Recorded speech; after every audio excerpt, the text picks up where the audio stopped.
السلام عليكم ورحمة الله وبركاته. النهاردة بإذن الله هنبدأ نتكلم عندنا على نوع من أنواع الحوليات الشتوية. طبعا احنا هنا في آخر الربيع، هو لسه موجود معانا وهو الخطمية. طبعا الخطمية عندنا ده بينمو بشكل أفقي أو طولي كده.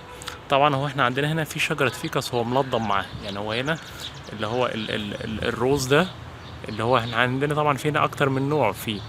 في عندنا هنا اللي هي دي الروز، وفي عندنا اللي هي مدية على بينك شوية. طبعا دي منظمة مع الشجرة بتاعة اللي هي الفيكس بنجامين اللي موجودة عندنا.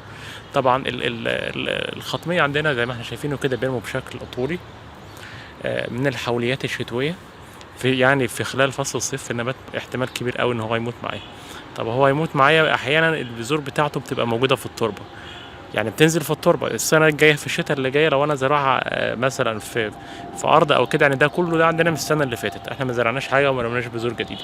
ده هو كل ده من السنه اللي فاتت. البذور بتاعته بعد ما سقطت في اخر الموسم، بعد ما النبات ما بات، طبعا مع بدايه الشتاء بدا ان هو يديني نبات جديد. تمام. العناية عندنا بنبات مش صعب قوي، بس هو بيموت في عندنا في خلال فصل الصيف.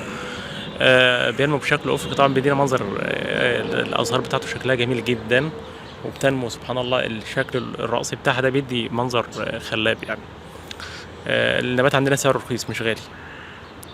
شكرا.